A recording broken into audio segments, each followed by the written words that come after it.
Coming up, we continue exploring World Showcase at Epcot, and this week we're traveling to France. This is Beyond the Kingdoms for Sunday, April 23rd, 2017.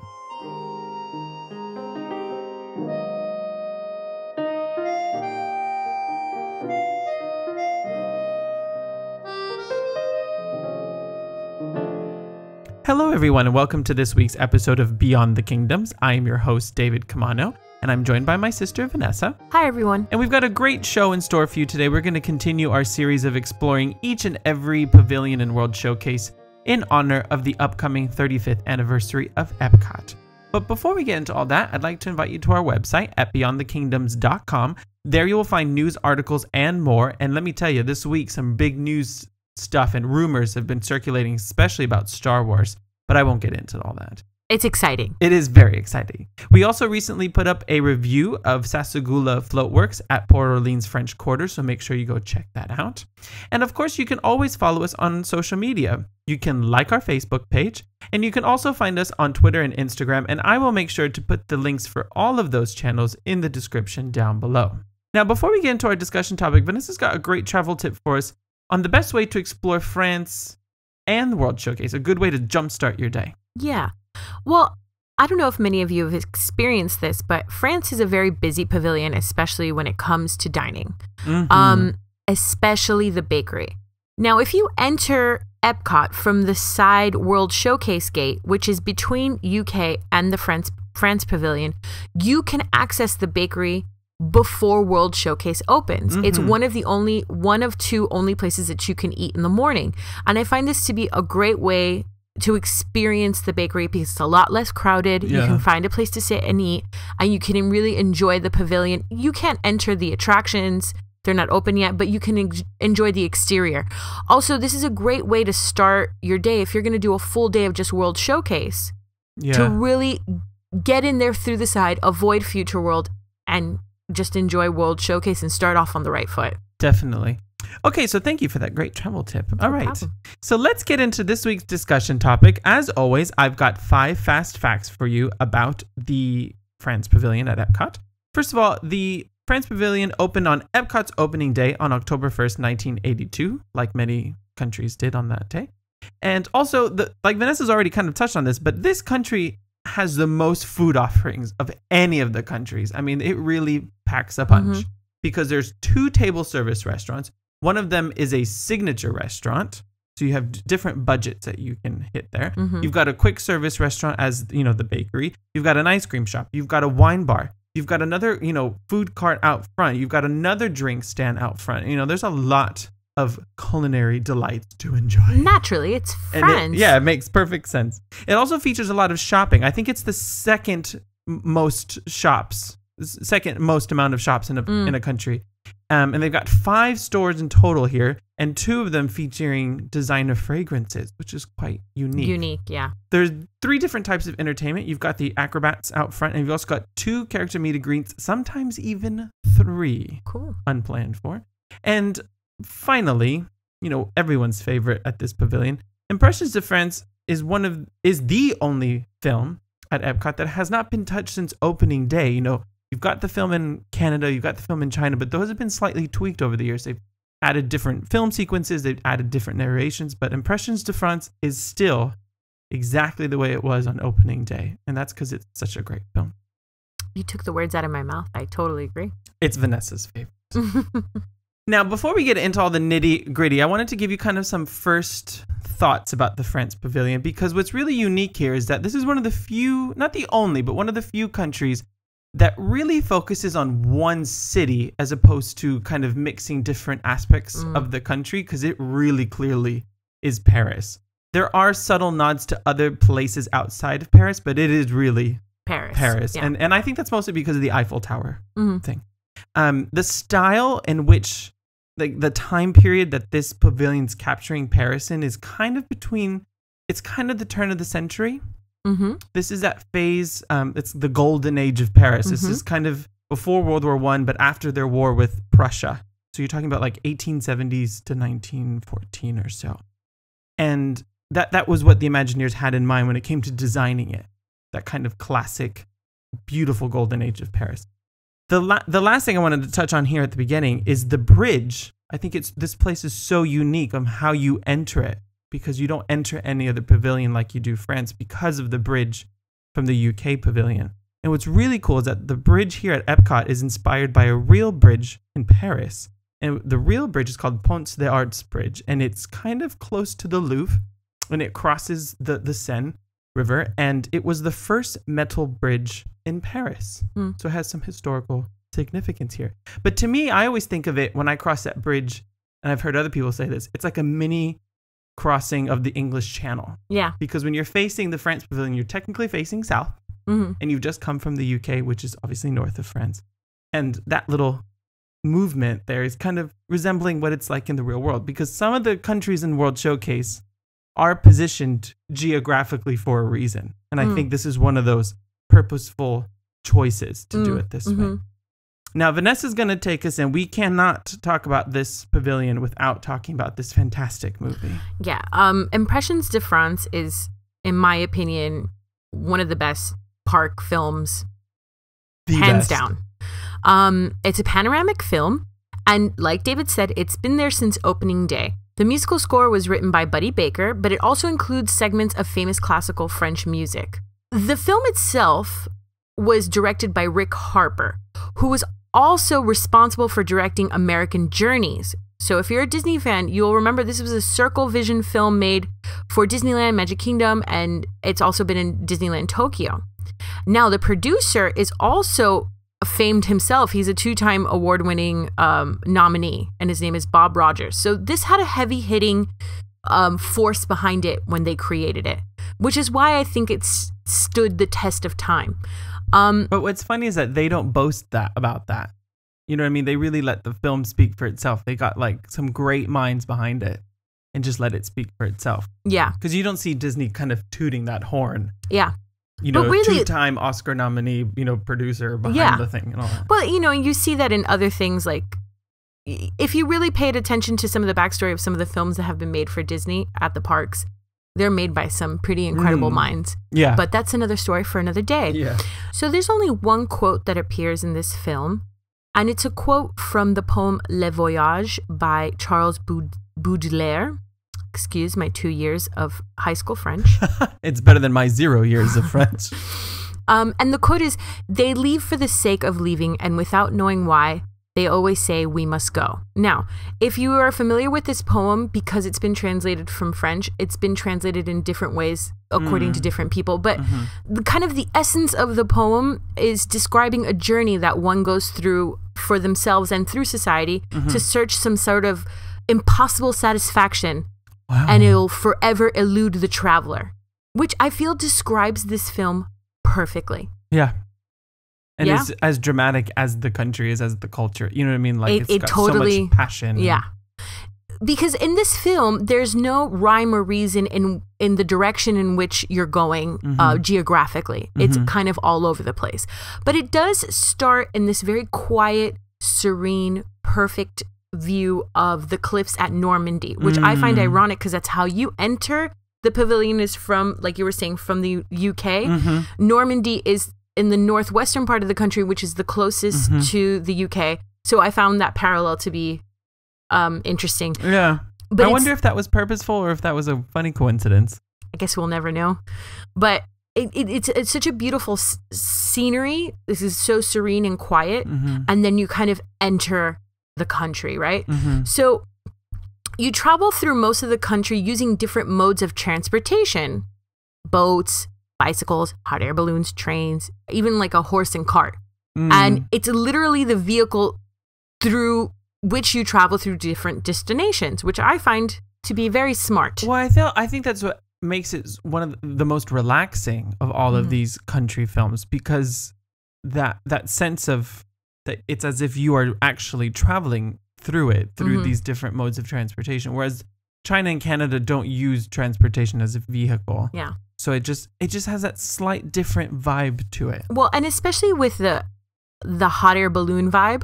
Yeah. That's the only way I feel like you would capture the essence of some of the places you'll go. Right. So, for instance, you do visit 5 different chateaus. Yeah. I feel like the horse and cart through that traditional French town is the only way you can kind of see it in that provincial way. Yeah. You go through a vineyard, a cognac cave. Oh, and well, my favorite is when there's that little boat in a small cove somewhere in the French Riviera. And I think every time I watch it, I like out loud, just I'm like, oh God. I want to go to there. I want to be there, you know? Yeah, or for me also the French Alps, when the skiers are going through the French Alps and they have such perfect little music that goes so hand in hand with the vision. Music, the pairing of the music with the visuals was done beautifully in this film. Notably, the narrator does say in specific sites where you've been located, which is Versailles and Mont Saint-Michel and the Riviera, which, you know, those are the first places in your mind that you think of when you think of France. And of course, the film ends in the City of Lights, Paris. Of course. And it's so perfect because you drive down the Champs-Élysées and you see the Arc de Triomphe, and you ride down, you know, the Seine, and then you get to celebrate Bastille Day in front of Notre Dame. Yeah. And finally ending with the iconic, you know, figure of Paris and France, which is the Eiffel Tower being, you know, lit up. And I mean, it's honestly, I can can see this film every single time and find something new. I think I've watched it 20 times doing research for this podcast, and I still love it. And it never gets old. It never gets old. If you've never seen it, shame on you.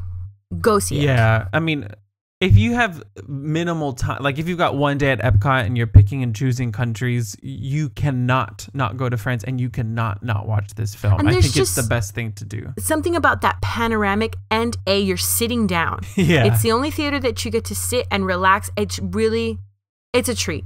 I actually prefer this kind of half circle vision as opposed to circle vision, because it still allows the camera and the cinematographer to really focus on what they want you to look at. Because sometimes I feel with the circle vision, you catch yourself going, I don't know which way to look. I don't know. I mean, there is always kind of a distinct front vibe. Yeah. But that's why I also enjoy this. But you feel like you're missing something out. Yeah. I'm always behind you. Like, oh, I didn't see that. Whereas here, you get the feeling of being completely surrounded by it visually, but you don't feel like you missed out anything. You get to focus in on the full beauty of it. If there's anything I could ever tell Imagineers or people that work for Disney, please don't ever take this film away. Please. I love it. From your mouth to their ears, I hope. Well, finishing off with that beautiful image of the Eiffel Tower, like Vanessa said, I wanted to now go back outside and talk a little bit about architecture and start with the replica of the Eiffel Tower here.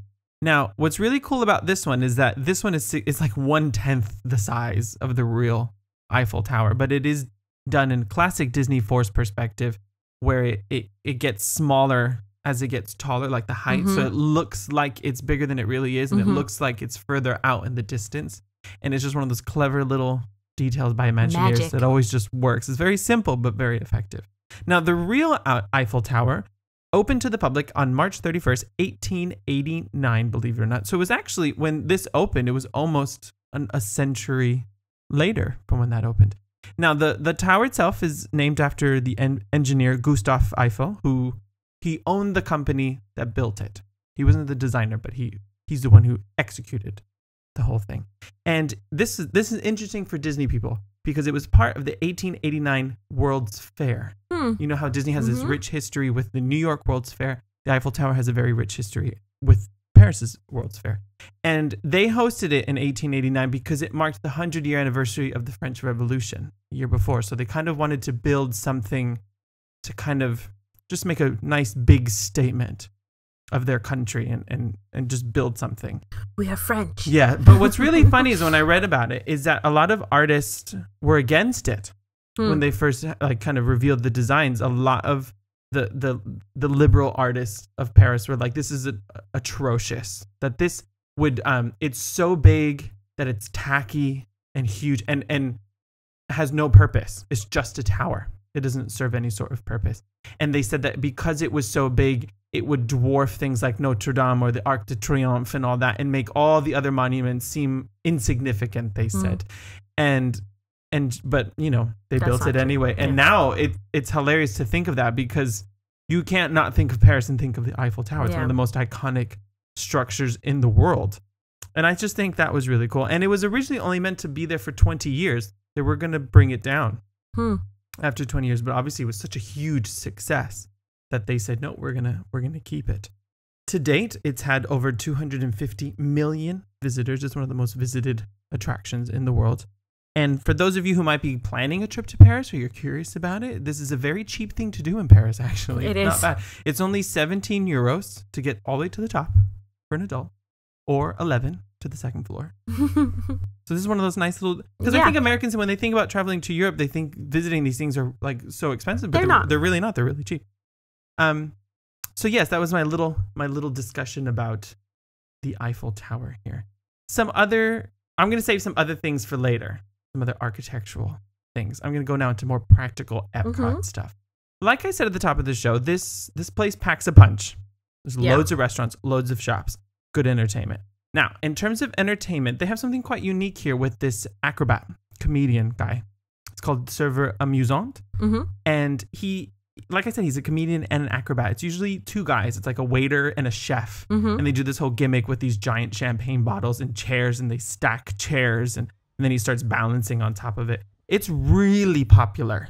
It is. Because every time I've seen it, there's a mass crowd around it. It's actually really hard to see it. Obviously, once he gets higher, you can see him from anywhere. But I don't think now there's no other kind of entertainment thing like that out in the open like that. Because now there's more musical acts on stages. Or like in Japan, the drumming's inside this building, and you see it from afar. Yeah. So, but I don't know. I think this one's nice and unique. Now, he performs 6 times a day usually at 12:15, 1:15, 2:15, 3, 3:45, and 4:30 if you want to catch him. Now, the other side of this, in terms of entertainment, are character meet and greets. This is a great example that I think people forget that Epcot's a great place to meet characters. It is. Because sometimes Magic Kingdom gets too overrun with people meeting princesses and all that. This is a nice alternative that people don't think and it gives about. Something for the kiddies to do. Yeah, while the adults because it's drink not too much. Yeah, well, and because there's not so much for them here, so there's a good chance to do this. Yeah. So one thing that's obviously very unique is that you meet Belle, who's probably the most famous French character in the Disney archives. But what's unique here is that this is the only place you can meet her in her blue dress. Yes, Because- that's where I like her. Yes, because I don't love that gold dress personally. But she meets people at Magic Kingdom in her gold dress, and she doesn't really meet them there because it's the whole Enchanted Tales with Belle. I hear she doesn't actually pose for pictures, so this is actually your only shot to actually sit and get a posed picture with her. And she meets also 6 times a day, usually at 11 a.m., 12 noon, 1 p.m., 2:50, 3:50, and 4:50. In the past, I've sometimes seen the Beast, sometimes both, but officially, according to their app, according to their website, it's Belle. So don't count on the Beast. The second princess here is Aurora from Sleeping Beauty. If you forget that she's French. Exactly, because the story is French. And she's forgotten, I think, because she's tucked away behind the garden. And people, I think, forget that she's back there. And that's another nice opportunity to meet her. She also meets 6 times a day, usually at 12:30, 1:30, 2:30, 4:20, 5:20, and 6:20. That goes pretty late into the night. Now, the bonus one here I said earlier is that sometimes there's another character, and that's because sometimes Marie from the Aristocats. See, I didn't know this, and I would have, I would love to meet her. Very, very rare. So don't get your hopes high. Yeah. So that's all the entertainment offerings here at the France Pavilion at Epcot. So now let's move into shopping. My favorite. Like I said earlier, this place is unique that it has not 1, but 2 fragrance stores selling a whole plethora of different designer fragrances. The first store, which is, I want to talk a little bit about the architecture, and Vanessa will give us more practical stuff. This is Plume Palette, I believe. My French is not fantastic. This is closest to that little garden. And this is one of the few places where it's kind of depicting other things. It kind of some people say it reminds them of the gardens of Versailles, the little maze bit. Yeah. I think there's another chateau called Villandry, I think, which I think is somewhere in the Loire Valley. So it's kind of northern half of France. And they have a similar... It has a similar vibe. I don't think it's specifically designed to look like one of them, but it does kind of reflect that. Those chateaus having those beautiful, perfectly French manicured garden sort of thing. Yeah. And what's really cool about the store itself on the outside is that this is where you see some Art Nouveau style of art. Yeah.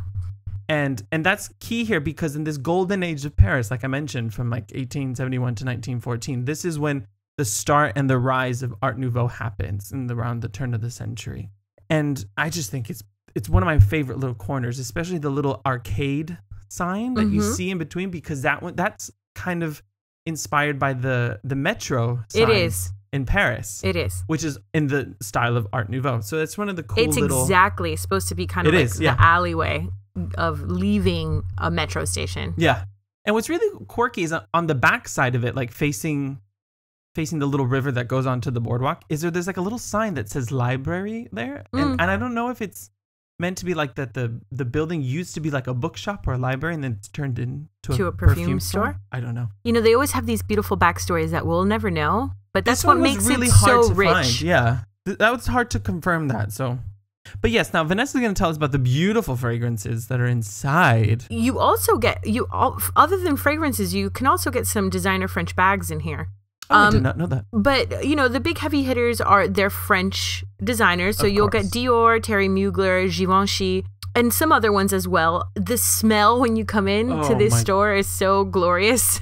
It's beautiful. And I've found that sometimes they sell specific fragrances from these designers that will only sell in this shop in the world. Yeah. Period. Because one time I bought a Dior fragrance that was only sold at Epcot Center. Yeah, because I've been seeing that Givenchy does a lot of special merchandise events there, kind of releasing special products quite regularly, like every other month or so. And I was just surprised that they do that. They clearly must get a lot of traffic. Well, I used to be notorious for always buying a fragrance. You and Mom. When I was there. I remember. I think it's something about the store that just inspires you to do it. Now, there's also a secondary fragrance store across the way called La Signature. Mm-hmm. I don't have many architectural things here, but it is. Well, it's that alleyway, you know. Yeah, so you get the second half. The second half of that. And at this store, whereas the first store has an array of different fragrances, but the secondary one's dedicated to only one fragrance designer. Yeah, it's dedicated to Guerlain. Yeah, I think that's right. And you also get cosmetics here. So you have over 70 different types of cosmetics from this designer. You can also get a makeup consultation. That's cool. I never knew that existed there. Well, now you have an excuse. Now I know. Now, moving on in terms of shopping, the next store I wanted to talk about, this kind of jumps towards the back end of the pavilion. This is what you walk into when you exit the film. This is, the store itself is called Souvenirs de France. And I'm going to talk about this here, and I'll maybe talk about it a little bit more later. But what's really cool about the architecture here is that it's designed to represent a real market that was in Paris called Les Halles. And this was Paris's largest fresh food market. And what was really fascinating to me when I did some research was that it started back in like the 1100s. Yeah. Wow. As a place where a market started, and then through the centuries they just kept adding and adding and adding and adding. But the architecture at the store here at Epcot is supposed to represent, there was like an extension done, I think somewhere in the 1850s, where they did the glass roof with the iron work and all that, and that was when it got to its biggest size and it was most prominent sort of thing. And it was I just think it's really cool how they tie that in here. And for those of my British friends, it really reminds me of Borough Market in London, which is just a huge open market. What's really sad, though, if you go to France, it no longer exists. Yeah. It was torn down in 1971, same year that Walt Disney World opened. Just putting it out there. And now I think there's like a mall that sits on top of it now, or it's kind of a mall / big transportation hub, because it's kind of, the station connects the local metro system to the regional trains. So it is something that you might come through. And actually, when I started looking, I was like, yeah, I went right through that the few times I went to Paris. And I think I did too. Because it's on the other side of Notre Dame. Oh, I know exactly where this is. Yeah. And it's a huge transport hub now. Now, in terms of products, Vanessa, what do we've got? Well, you're going to find those cute, little tidbits that are Parisian. So little Eiffel Towers. Yeah. And, I love Paris t-shirts. Yeah. They also have little impressionist paintings. Oh, I didn't see that. Actually put on canvas. Oh, cool. And sold separately. And this is where you're going to find a plethora of Beauty and the Beast products. Yeah. And Marie, Yes. Aristocrats, but especially now because of the film, I mean, there's just a whole wall dedicated to. It's like 80% Beauty I did and the find Beast now. a really cute Belle little doll for my daughter there. Yeah. So that's what pretty much the store used to be. I feel like the store used to be bigger. It was. I think the bakery has taken over a lot of it. So it has diminished a bit. But this is also where the Kid Cot station is. It's kind of tucked away all the way in the back corner. So for those of you who enjoy that. Now, moving outside, going down that little street, I'm going to do a little tidbit here. I've read that this part is not meant to be Paris. It's supposed to kind of reflect more of the regional towns and villages of Paris. I do not believe it's meant to look like a specific one. I think it's kind of a little bit more generic. But you know what I always find so interesting about that alleyway is that if you've ever visited Paris, Paris kind of works in this big kind of spiral. And it's an ever-changing, like every time you turn the corner in Paris, you're like, oh, I'm here. Oh, I'm there. Oh, look, the Eiffel Tower. Oh, look, the Arc de Triomphe. Because it has like the swirl effect. And when you enter that side of the pavilion from the outside by the fountains, it has that same effect. So perhaps it's supposed to be that provincial town, but like when you turn the corner, it has that same effect that you would get in Paris when you turn different corners. I think it doubles as both in a way, because it kind of works as both. But it makes sense in the sense that the next store is called L'Esprit de la Provence. I hope I did that one okay. This one is celebrating obviously the region of Provence, and this is the cooking store. This is my favorite store in the France Pavilion because, well, you've got the details, I think, don't you? Yeah, you can get like cookbooks there, and you can get aprons and cooking gear. This puts you in the mood. The aprons, I remember them having quite a lot of choices here, a lot of like floral prints and all that, but quite extensive. And like different, tools. Yes, a lot of different kitchen gadgets in there. And what's nice is that it's connected right into like the wine, quote unquote, wine cellar. Les Vins de France. Yeah, this is a hot spot because there's a section to the store all the way at the end that's kind of got an iron gate, and it's like the actual wine cellar where you can purchase different wines and champagne to take home. But they also have a little wine bar where you can sample and taste things yourself. Yeah, you can do like a wine flight there and stuff like that. But the store is obviously all French wine and champagne. What an array of champagne do they have? I'm a big champagne drinker, so I always kind of kept my eye there. They can't give you the bottle when you purchase it there. That's that's a tidbit. You cannot open. No. Oh, so you can take it, but you can't open it. So you can't like buy a bottle of champagne. Exactly. And say, hey, because I find that to be a very frequent question. I didn't think of that. Yeah, I mean, think about it. Everybody's drinking around the world. Why can't I just buy a bottle of wine and sit outside? Well, because it's more cost effective to buy a bottle. They don't let you do it. And suckers. Well, I guess if you just did it secretly around the corner, no one's going to tell you. Bring your own glasses. I'm going to be honest. I'm going to research more, but I don't think that you're even able to take it out. I think they have it waiting for you at the front of the park. Really? Don't quote me on that. I wouldn't be surprised because now when I think about it, it's not like I see people coming. People coming out with bottles of wine, and they would. I'm like 95% sure that you either pick it up at the front, or if you're staying on property, they send it to your hotel. Interesting.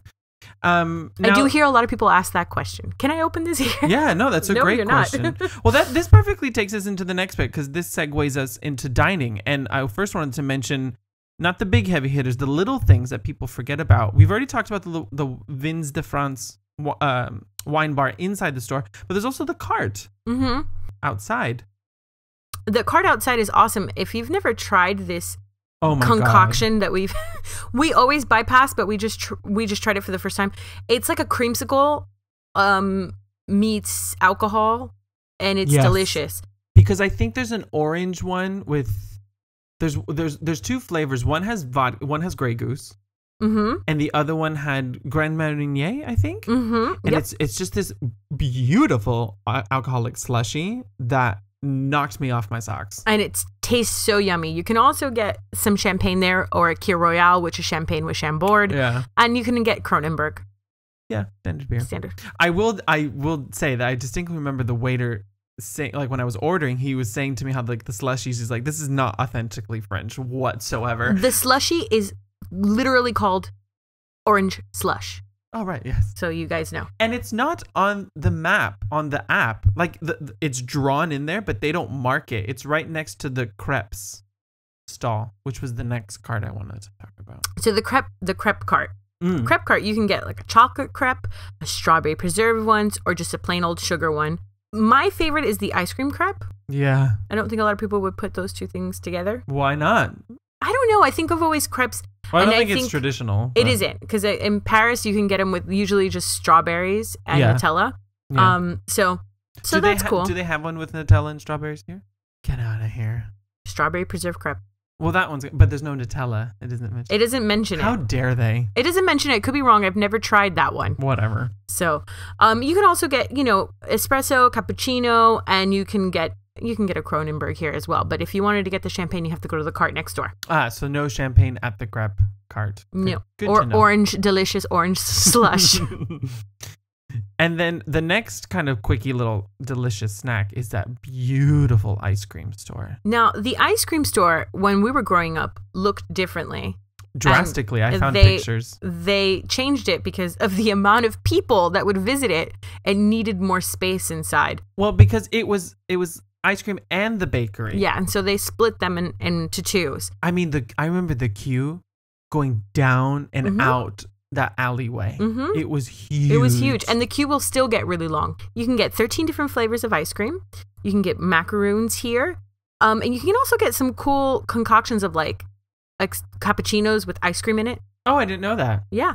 Or you can get an alcoholic beverage it's called an ice cream martini, which is like Grand Marnier with 2 scoops of ice cream. Oh my God, yummy. And it's mixed with vodka or rum of your choice. So more than just ice cream, my friends. Well, there's more. Oh, that's why I love this place. I love that ice cream store because inside, since the separation of the bakery and the ice cream store, it's all these beautiful pastel colors in there, and it's just so fresh in there. It's very different. It's no frills. No frills. It's minimal. It's ice cream or get out. Yeah, but the vibe in there is so delicious. It's clean. And I just think it's cool how the colors are completely different from the rest of the pavilion itself. I feel like what it does is it really brings out the color in the ice cream, so your attention goes straight to the product and you're not looking at the little knickknacks on the wall because they've eliminated it. Yeah, smart. That's how you sell and make money. Next, I'm gonna now talk about the patisserie. This is the creme de la creme of quick service restaurants in Epcot. This is the place to go. And don't be fooled to think it's only sweet stuff in there. Oh, the savory is just as good. Yes, because it is a huge range of things. Now, the bakery is obviously, like we said earlier, one of the 2 only places open for breakfast. So this place is open from 9 a.m. when Epcot opens all the way to park close. So you can enjoy it all day long. And I mean, it gets packed. I'm not going to lie to you. It gets very, very, very busy in there, but it is well worth the stop. And Don't be fooled when you see the big crowd because they have a lot of cast members there. It moves fast. Move them in there. It moves fast. When you're in line, check out the array of ovens behind them. It's so many ovens, and then behind that is another room. If they ever open the door, there's a bunch of other little minions back there making deliciousness. Yeah, because this was not even there to begin with when we were kids growing up. It was just the main store section. So this was all an addition. And when you walk into it, you'll notice that there's 2 queues. You'll first see all the savory stuff. So you'll see croissants and croissant sandwiches. I remember us getting like a ham and cheese or an egg and cheese one. They had like croque monsieurs. Yes. So lots of sandwiches. And then when you turn the corner, you see the array of desserts, and it is out of this world. Go with your appetite. Yes. Don't be shy. Go for it. And like when we did it, I remember we went for breakfast, and I got a croissant with, I think, ham and cheese and a dessert. And I also got a mimosa, and I felt very classy because I went and sat outside. It was dead quiet. It was such a nice experience. And I just was enjoying my mimosa and my Napoleon like I was French, and loved every minute of it. So I highly, like I said, this is the best quick service restaurant in Epcot. Now, moving on to the big heavy hitters here. Obviously, you have Chefs de France. Something that I encountered during research, I don't know if you knew this.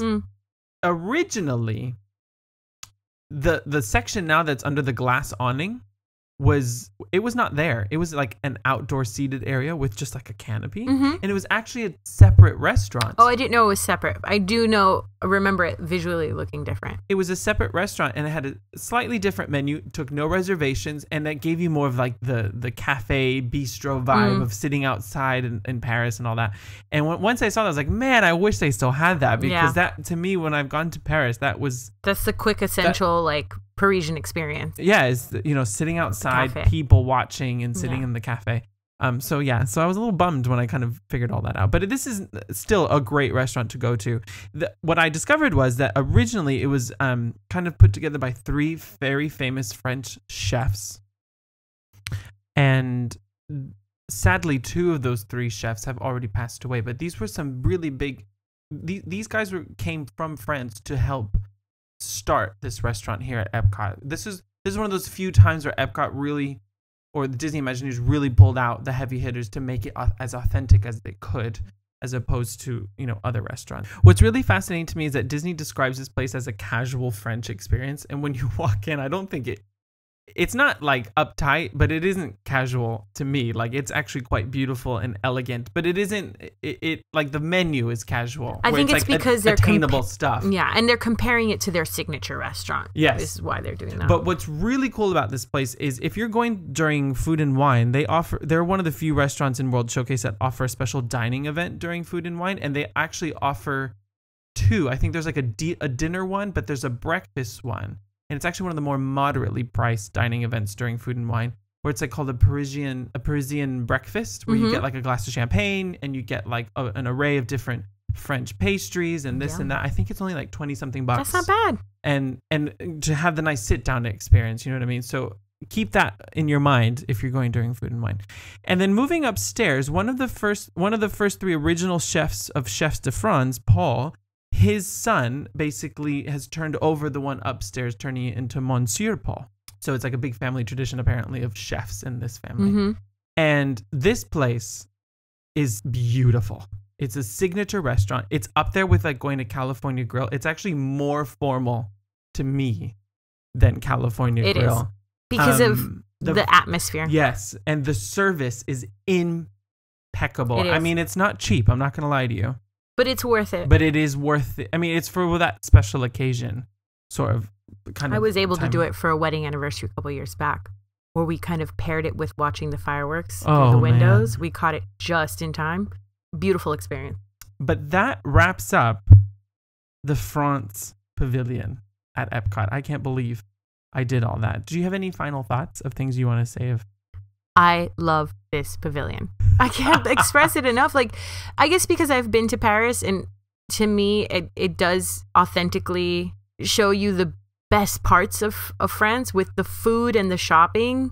And it does capture that golden era that you kind of think of in your mind when you think of famous impressionist artists sitting around cafes, and like, this is what it looked like in my mind. Well, that's very Disney-fied, but in my mind, this is what that time period looked like. I'm glad you said that, because this is one of the times where the country at Epcot is a very like postcard Disney version of the real thing. I feel like Paris is a little bit rougher around the edges. It's a little grimier. It is nowadays. Yeah. But that's why I mentioned they did design it during this golden age of Paris. Like maybe the Eiffel Tower was just built a few years earlier, sort of thing. So it is like a postcard version. It's what you would how you would imagine it in your mind. It's like looking through it through rose-colored glass. Yes, like I said at the top of this show, if you only have time for a handful of countries, France. I almost said Paris.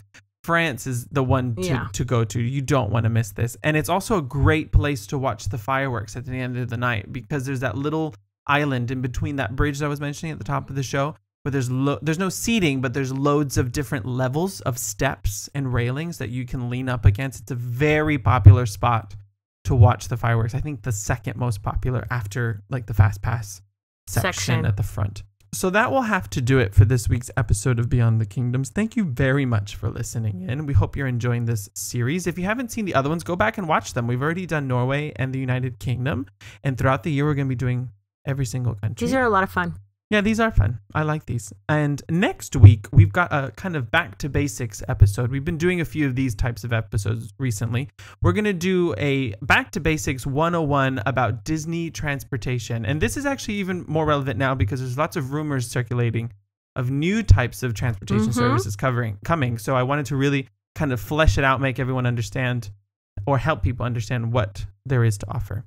So until then, we hope you have a fantastic week. And remember, if you can dream it, you can do it. Take care, everyone. Bye-bye. Au revoir.